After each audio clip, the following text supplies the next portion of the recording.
Assalamualaikum warahmatullahi wabarakatuh. Kami dari kelompok 6 akan membahas Masjid dan Kemerdekaan Indonesia. Sebelum lanjut ke videonya, perkenalkan nama saya Aidanusyah Putri. Saya Melani Payerina. Dan saya Ahmad Munzir. Nah, di belakang saya ini adalah Masjid Al-Riyad yang kental dengan sejarahnya. Apa saja sih sejarahnya? Nah, akan dilanjutkan oleh Munzir dan Melani. Nah, Masjid Al-Riyad ini memiliki sejarah yang kental. Apa saja sejarahnya itu? Salah satunya adalah masjid ini menjadi persemayaman terakhir dari Habib Ali Kuitang. Namun, yang lebih menariknya lagi, Masjid Al-Riyad ini merupakan suatu tempat persembunyian dari Insinyur Soekarno pada zaman penjajahan Belanda. Nah, Masjid Riyad ini juga merupakan banyak hubungannya dengan tokoh pergerakan nasional kita pada zaman dahulu, dari mulai Soekarno sampai dengan SBY. Nah, untuk lebih lengkapnya lagi tentang Masjid Al-Riyad dan sejarah-sejarahnya, nah kita akan mewawancarai narasumber kita yaitu Ustadz Anto Jibril. Assalamualaikum warahmatullahi wabarakatuh. Saya Lena Zainra. Hari ini akan mewawancarai Ustadz Anto Jibril tentang Masjid Kuitang.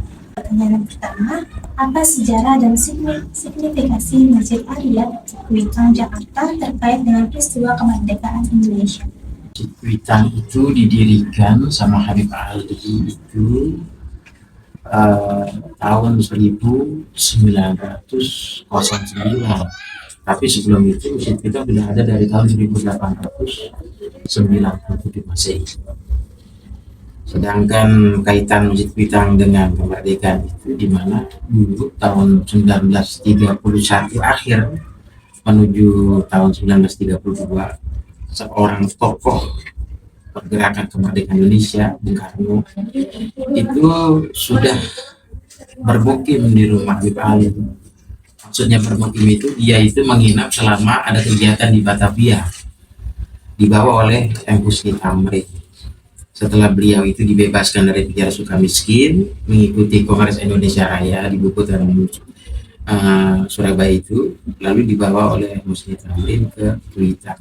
Kenapa dibawa ke Kuitang tempat Habib Ali? Karena rumah Habib Ali itu boleh dibilangkan kawasan sekitar rumah Habib Ali bebas dari segala bentuk intimidasi pemerintah Hindia Belanda. Karena Habib Ali itu orang yang sangat dihormati baik dari gubernur Hindia Belanda di Batavia maupun oleh kerajaan Belanda yaitu Ratu Wilhelmina.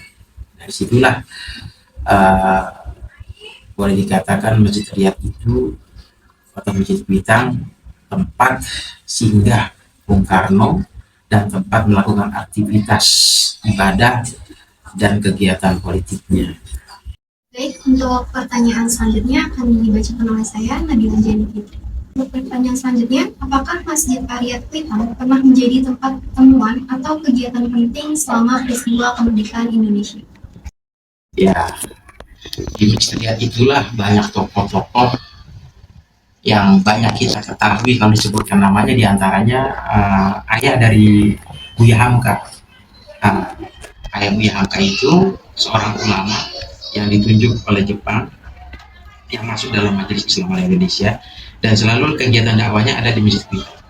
Seperti Bung Karno, Bung Hatta dan lain sebagainya itu, kalau ada kegiatan dakwah Islam itu ikut di dalam Masjid Kuitang. Seperti peringatan Isra Mi'raj tahun 1942, di mana di situ berkumpul para tokoh nasional, ya sebagaimana tadi saya sebutkan.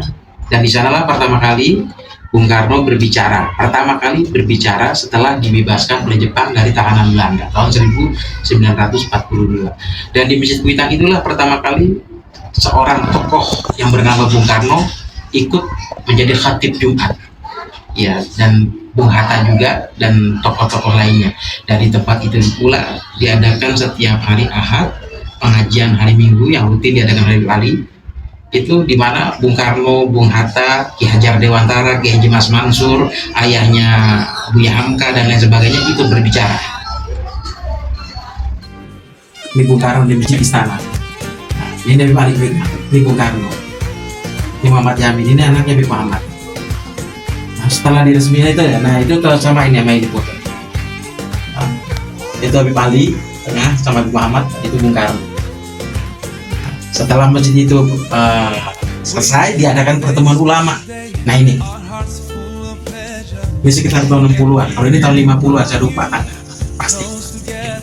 Ini Bung Karno, ini Bali. Ini Baitur Rahim, Masjid kita sekarang ini. Nah Bali ini. Nah ini ada Kiai As'ad Syafiul Arifin, ada tuh Bagus Palak segala macam itu kumpul. Nah ini termasuk ini nih yang viral nih di mana-mana ini. Ini sama ini. Nah, Bung Karno itu dekat sama Abu Ali, bisa kita lihat dia bercanda segala macam. Dan Habib Ali bukan cuma berdekat sama Bung Karno, dia dekat sama Raja Solo di luar Batam. Nah itu sama Kiai Haji Agus Salim segala macam. Nah ini foto punya Belanda, ITLV. ITLV. Nah, ini fotonya kalau nggak salah di Belanda. Ini Habib Ali mau berangkat haji lagi di Rabita Alawiyah gitu Pak. Bung Karno belum pakai beci.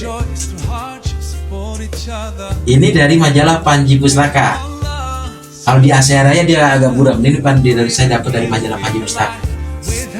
Selebihnya saya nggak dapetin arsip yang bagus. Memang ini aja.